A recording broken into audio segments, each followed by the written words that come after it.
Cuántas noches he pasado aquí en esta cocina, con el olor a aceite limpio y a puchero cociéndose lento.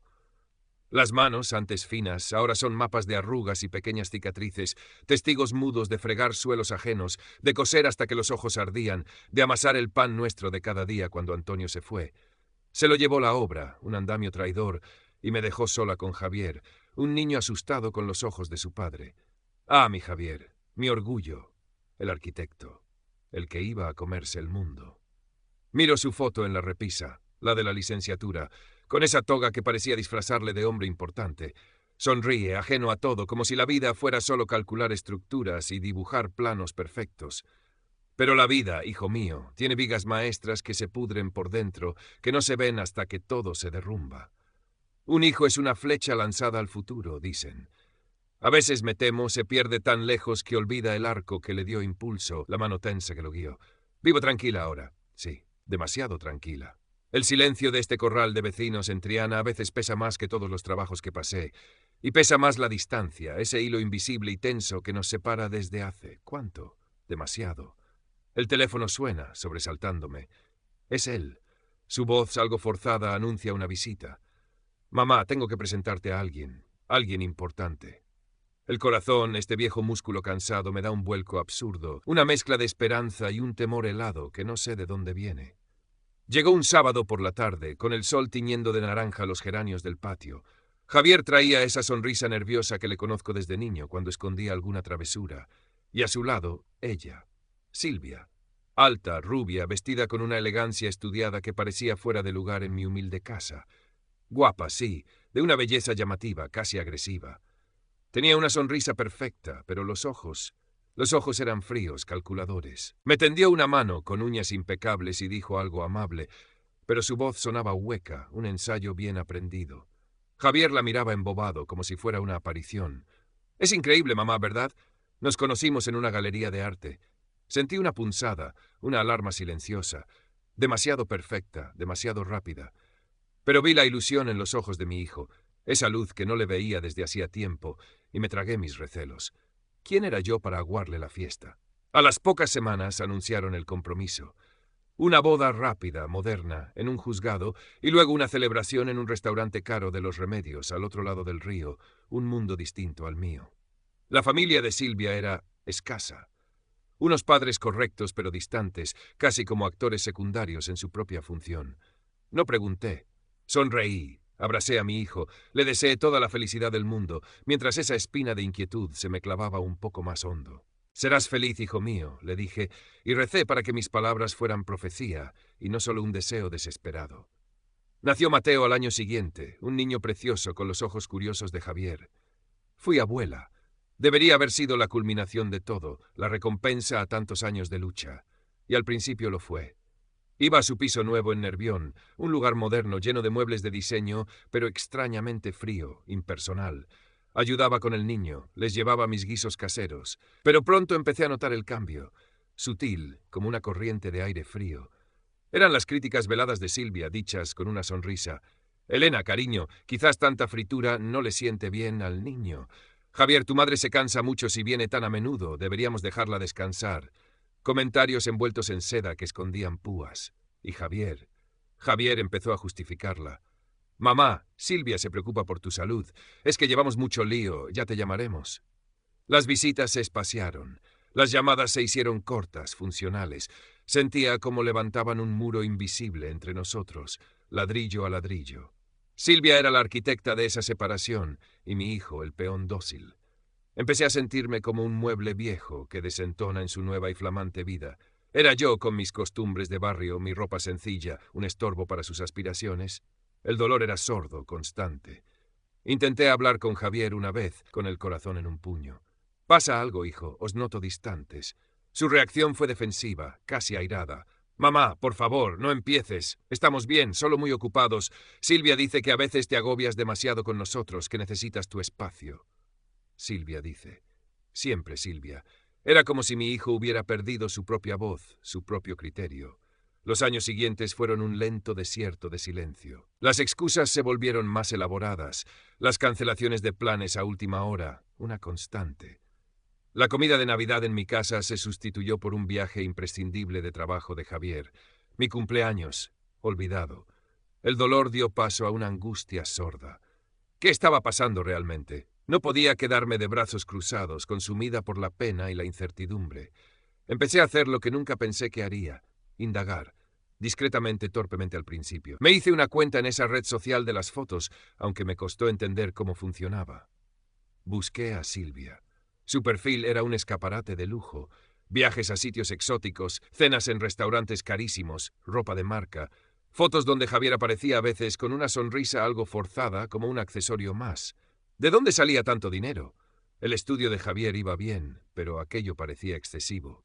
Un día me encontré por la calle con un antiguo compañero de la carrera de Javier, uno de los pocos amigos de antes que conservaba. «Elena, qué alegría verte.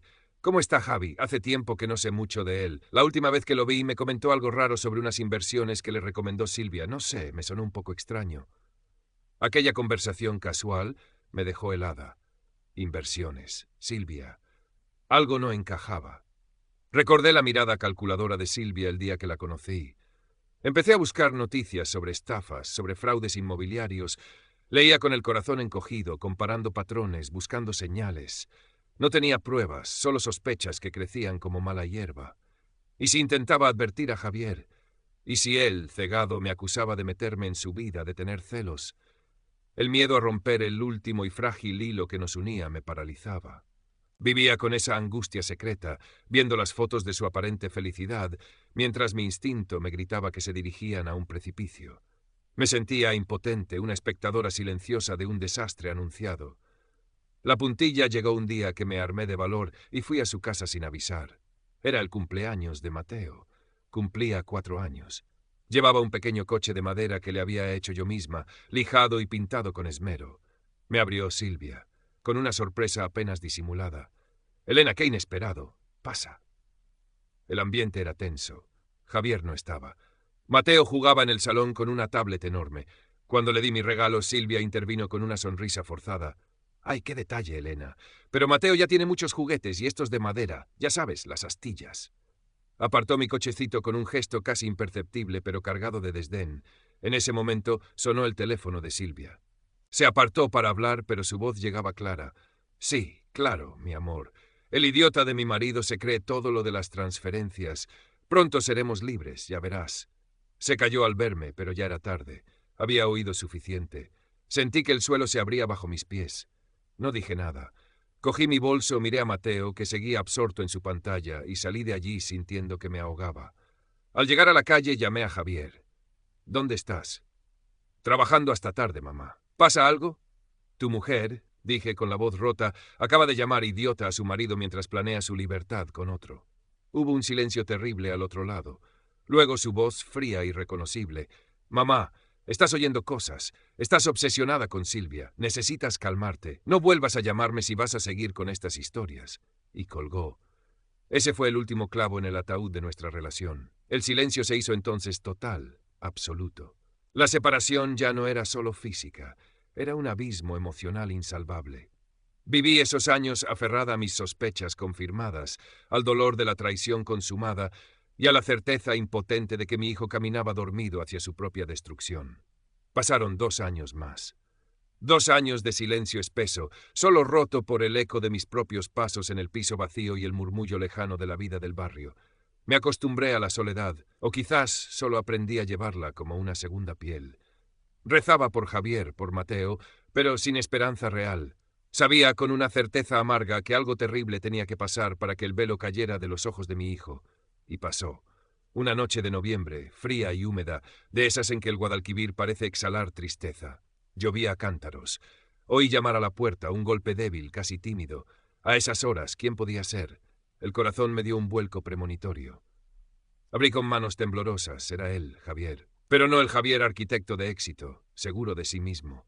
Era un espectro, empapado, temblando, con la ropa pegada al cuerpo. La cara era una máscara de desesperación, los pómulos salientes, la mirada perdida, vacía. En sus brazos, envuelto en una manta, dormía Mateo, ajeno al naufragio. «Mamá», susurró, y la voz se le quebró. Lo hice pasar sin decir palabra. El olor a humedad y a derrota llenó mi pequeña entrada. Dejé que se sentara en el viejo sofá de Sky, el único lujo que Antonio y yo nos permitimos. Mateo seguía dormido, aferrado a su padre como a un salvavidas. Fui a la cocina, calenté leche, busqué ropa seca de Antonio, la única ropa de hombre que había en la casa.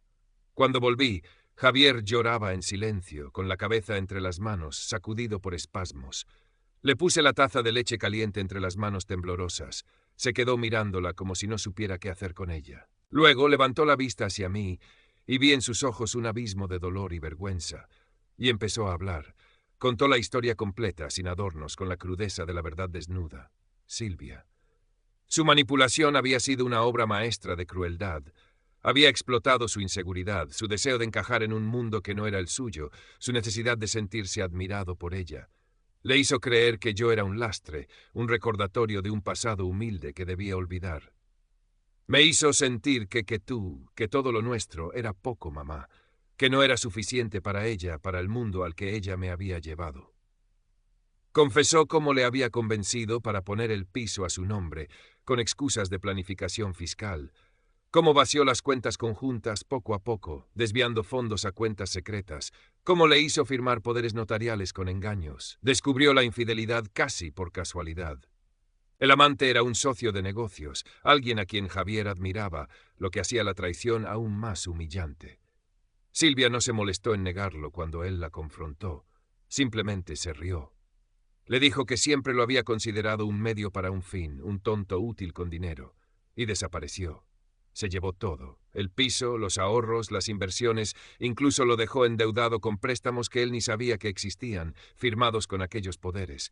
Se había esfumado, probablemente al extranjero con el amante, dejando solo cenizas. Javier había perdido su trabajo, su reputación estaba por los suelos, había tocado fondo.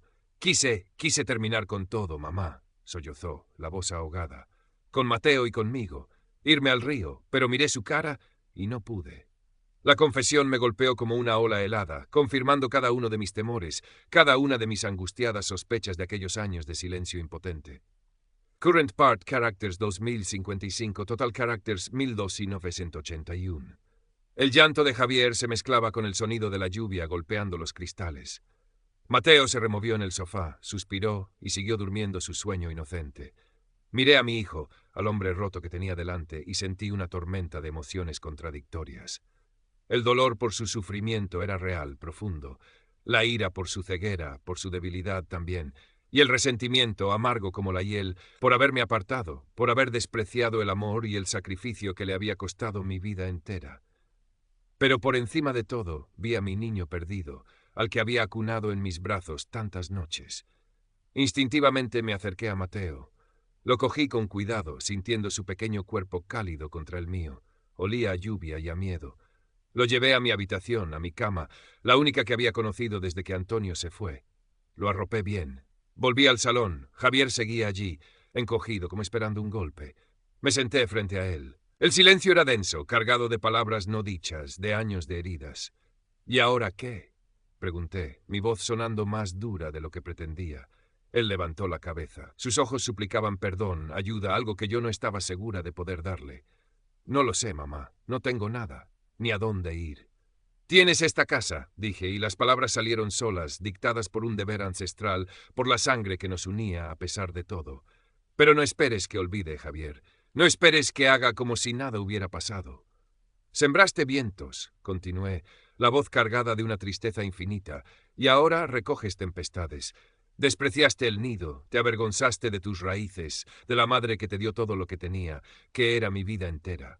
Te dejaste cegar por el brillo falso, por palabras bonitas de una mujer que solo vio en ti un escalón para subir. Y ahora vuelves a él, roto. No había reproche en mi voz, solo la constatación de una verdad dolorosa. Javier bajó la cabeza, aceptando mis palabras como un castigo merecido. Lo sé, mamá. Fui un imbécil, un ciego. Te fallé. Os fallé a ti y a Antonio. El nombre de su padre flotó en el aire, cargado de recuerdos y de promesas incumplidas. Antonio estaría, empecé, pero me detuve. No tenía sentido remover más el pasado. El daño estaba hecho. Puedes quedarte, dije finalmente, tomando una decisión que sentía más como una carga que como un acto de perdón. Por el niño. Mateo no tiene culpa de nada. Dormirás en tu antigua habitación. Pero necesito tiempo, Javier. Necesito espacio. Él asintió en silencio, la gratitud mezclada con la vergüenza en su mirada. Se levantó, arrastrando los pies como un anciano, y se dirigió al pequeño cuarto que había sido suyo durante tantos años, lleno ahora de cajas y recuerdos olvidados. Lo oí cerrar la puerta suavemente. Me quedé sola en el salón, con el eco de la lluvia y el peso de una nueva vida que no había elegido. El amor de madre estaba allí, sí, herido, magullado, pero presente. Pero junto a él crecía también una barrera de dolor y desconfianza que no sabía si alguna vez podría derribar. Los días siguientes fueron extraños, tensos. Javier apenas salía de su habitación. Comía lo que yo le ponía delante con la cabeza gacha, sin apenas hablar. Intentaba ayudar en casa, pero sus manos, acostumbradas a los planos y a las maquetas, parecían torpes para las tareas domésticas. Lo veía a veces mirar por la ventana, con la vista perdida, como si buscara respuestas en el cielo gris de Sevilla. Yo me volqué en Mateo. El niño, después del shock inicial, empezó a adaptarse a la rutina tranquila de mi casa. Le encantaba ayudarme a regar los geranios, escuchar mis viejas historias, comer mis tortitas. En sus risas encontraba yo un pequeño respiro, una razón para levantarme cada mañana. Pero la presencia de Javier era una sombra constante. Una noche lo encontré en la cocina, tarde. Estaba mirando una foto suya con Silvia, una de esas fotos de felicidad impostada que yo había visto en la red social. ¿Todavía piensas en ella?, le pregunté, incapaz de contener la pregunta. Él se sobresaltó. Guardó la foto rápidamente. No, mamá. Es solo. Es difícil entender cómo pude ser tan ciego. Pero yo vi la duda en sus ojos, quizás un rescoldo de esa obsesión que lo había llevado a la ruina. El daño que te hizo no fue solo el dinero, Javier. Te robó el juicio, te robó el respeto por ti mismo, y casi te roba la vida. No dejes que te siga robando el presente. Él asintió, pero no parecía convencido. Esa noche me costó dormir. La sombra de Silvia era alargada, venenosa. Temía que mi hijo, a pesar de todo, siguiera atrapado en su red invisible. Current Part Characters, 1732. Total Characters, 1826. Poco a poco, Javier empezó a dar pequeños pasos. Contactó con antiguos colegas, buscó trabajos menores, cualquier cosa para empezar de nuevo. Era humillante para él, el arquitecto que había tenido su propio estudio, tener que aceptar encargos modestos, casi como un principiante. Pero lo hacía. Veía el esfuerzo en su rostro, la lucha interna entre el orgullo herido y la necesidad de sobrevivir, de demostrar quizás a sí mismo más que a nadie que podía reconstruirse. Empezó a pasar más tiempo con Mateo, leyéndole cuentos, ayudándole con sus dibujos. Veía cómo intentaba torpemente reconectar con el hijo al que casi abandona en su desesperación. Mateo lo aceptaba con la naturalidad de los niños, sin rencor aparente, pero a veces le preguntaba por Silvia. ¿Mamá Silvia no va a venir? Javier tragaba saliva y le decía con voz suave que mamá Silvia estaba de viaje muy lejos. Mentiras piadosas que dolían como verdades. Yo observaba desde la distancia, manteniendo esa barrera invisible. Le preparaba la comida, le lavaba la ropa, cumplía con mi papel de madre en lo práctico, pero el calor, la confianza se habían enfriado. Hablábamos de lo cotidiano, del tiempo, de Mateo, pero evitábamos los temas profundos, las heridas abiertas. Era una convivencia funcional pacífica en la superficie, pero cargada de tensión subterránea. A veces, por la noche, lo oía caminar por el pasillo, incapaz de dormir. Y yo tampoco dormía, pensando en el futuro incierto, en la fragilidad de esa nueva normalidad. ¿Podría Javier realmente salir adelante? ¿Podríamos nosotros, como familia rota, encontrar alguna forma de paz? Un domingo por la mañana, mientras preparaba el desayuno, Javier entró en la cocina. Llevaba varios días más callado de lo habitual. Se sentó a la mesa, removiendo el café sin probarlo. «Mamá», dijo al fin, «he estado pensando. No puedo seguir así, viviendo de ti, siendo una carga». Lo miré, esperando. He encontrado un trabajo. No es gran cosa, en un estudio pequeño en Cádiz, pero es un comienzo. Cádiz, lejos. Sentí una punzada de algo parecido al alivio mezclado con una inquietud nueva. «¿Y Mateo?», pregunté. «Quiero llevármelo conmigo. Necesito aprender a ser padre de verdad. Aquí, contigo, es demasiado fácil apoyarme en ti». Sus palabras eran razonables, lógicas. Pero la idea de separarme de Mateo, de mi pequeño rayo de sol, me dolió físicamente. «¿Estás seguro, Javier? Cádiz está lejos. El niño está acostumbrado aquí». «Lo sé, mamá, y te estaré eternamente agradecido por todo, pero necesito hacer esto, por mí y por él». Vi determinación en sus ojos, una chispa de la antigua ambición, pero esta vez parecía más limpia, más real. Sabía que tenía razón. Retenerlo sería egoísta, sería perpetuar esa dependencia que tanto daño le había hecho. Asentí lentamente. Está bien, Javier. Si crees que es lo mejor. La despedida fue difícil. Mateo lloró, aferrado a mi cuello. Yo le prometí visitarlo a menudo, llamarlo todos los días. Javier me abrazó, un abrazo torpe, cargado de emociones no expresadas. Gracias, mamá, por todo. Intentaré que te sientas orgullosa de nuevo. Lo vi alejarse con el niño de la mano hacia la estación de Santa Justa, hacia una nueva vida incierta.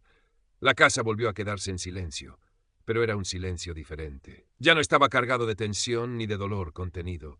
Era un silencio expectante, melancólico, pero con una tenue luz de esperanza. Hablaba con Mateo casi a diario por videollamada. Lo veía crecer, adaptarse a su nueva escuela, hablarme del mar de Cádiz. Javier parecía estar cumpliendo su palabra. Trabajaba duro, se ocupaba del niño, sonaba más centrado, más tranquilo. Me contaba sus pequeños logros en el trabajo, sus dificultades, con una honestidad que no le conocía antes. Poco a poco, muy lentamente, sentí que la barrera entre nosotros empezaba a resquebrajarse. No era un perdón explícito, no hacían falta grandes palabras. Era un entendimiento mutuo que crecía en las conversaciones cotidianas, en el interés genuino por la vida del otro. Fui a visitarlos a Cádiz varias veces. Su piso era pequeño, modesto, pero limpio y ordenado. Vi a Javier cocinar para Mateo, ayudarle con los deberes, llevarlo al parque. Vi a un hombre luchando por reconstruir su vida, ladrillo a ladrillo, con humildad y esfuerzo. Una tarde paseando por la playa de la Caleta, con Mateo corriendo delante persiguiendo las olas, Javier se detuvo. Mamá dijo, mirando al horizonte, a veces todavía me despierto pensando que todo fue una pesadilla. Pero luego veo a Mateo, te veo a ti, y sé que tengo que seguir adelante. Por ellos, por mí. Asentí, sintiendo una calidez que llevaba mucho tiempo sin experimentar. El camino sería largo, las cicatrices nunca desaparecerían del todo, pero quizás, solo quizás, había una posibilidad de redención, de encontrar una nueva forma de ser familia. Los años pasaron. Mateo se convirtió en un adolescente espabilado, con la mirada inteligente de su padre y mi terquedad. Javier, con mucho esfuerzo, logró estabilizarse profesionalmente en Cádiz. No volvió a alcanzar las cotas de éxito de antes, pero encontró una satisfacción diferente en un trabajo honesto y bien hecho. Nuestra relación se asentó en un respeto mutuo, teñido de la memoria del dolor pasado, pero también de la gratitud por la segunda oportunidad. Las visitas se hicieron regulares en ambas direcciones. Mi casa de Triana volvía a llenarse de risas cuando venían, y yo disfrutaba de mis estancias en Cádiz, cerca del mar que parecía haber limpiado parte de las heridas de mi hijo. Nunca volvimos a saber de Silvia. Su nombre se convirtió en un fantasma del pasado, una lección amarga que ambos preferíamos no conjurar. A veces veía en los ojos de Javier una sombra fugaz al recordar, pero era solo eso, una sombra. Había aprendido, a un coste terrible, el valor de lo auténtico, la diferencia entre el brillo superficial y la luz verdadera. Una tarde, sentada en mi patio cuidando mis macetas mientras el sol de primavera calentaba las paredes encaladas, recibí una llamada. Era Javier. «Mamá, ¿estás ocupada?» «Nunca para ti, hijo. ¿Pasa algo?» Hubo una pausa. Quería preguntarte algo. Hay alguien que he conocido aquí en Cádiz. Sentí un escalofrío recorrer mi espalda. ¿Alguien especial?, pregunté con cautela. «Sí, mamá. Se llama Lucía. Es maestra, es diferente. Sencilla, honesta, buena persona». Mi corazón empezó a latir más rápido. ¿Y me gustaría que la conocieras. Si tú estás de acuerdo, claro. «Claro que sí, Javier», respondí, intentando que mi voz sonara tranquila, aunque por dentro sentía una mezcla de alegría y temor. La herida de Silvia era profunda, no solo para él, sino también para mí. Temía que volviera a equivocarse, que mi recuperada tranquilidad se hiciera añicos de nuevo. «¿Cuándo quieres que vaya?» «Cuando tú puedas, mamá. El próximo fin de semana, si te viene bien». Colgué el teléfono con manos temblorosas. ¿Lucía, maestra? Sonaba normal. Demasiado normal, quizás. Pero Javier había cambiado. Ya no era el joven deslumbrado por el oropel. Había conocido el fondo del abismo y había logrado salir.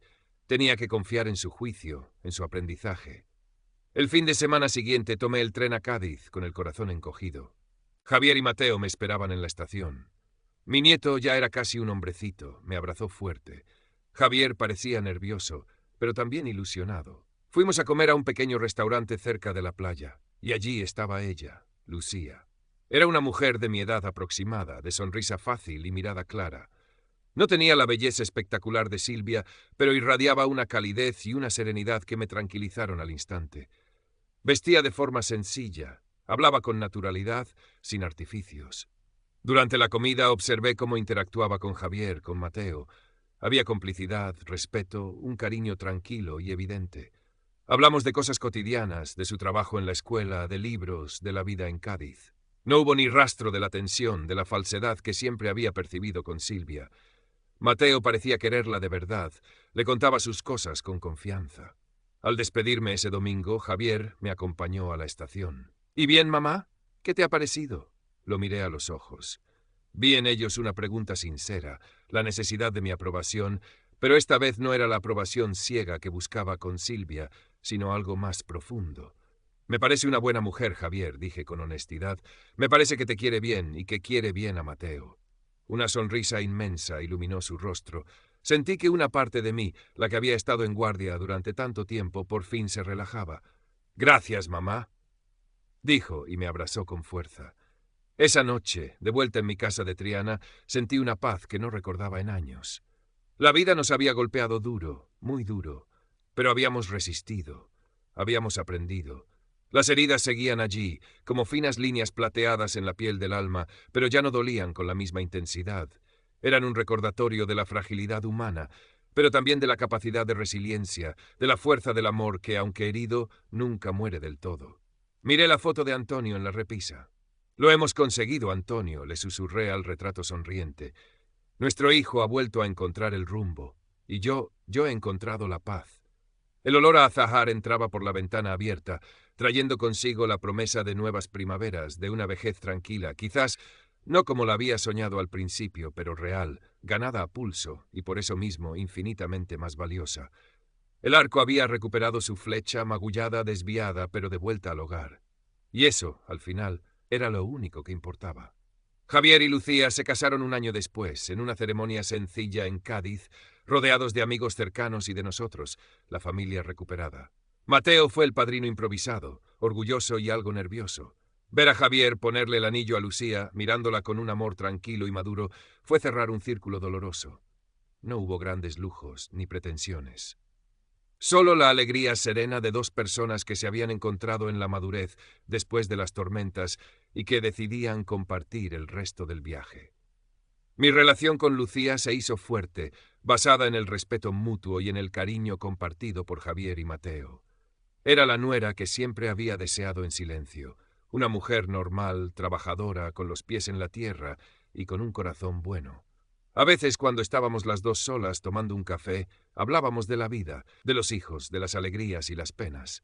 Ella conocía la historia de Javier, él se la había contado sin tapujos, y en lugar de juzgarlo, lo había admirado por su capacidad de levantarse.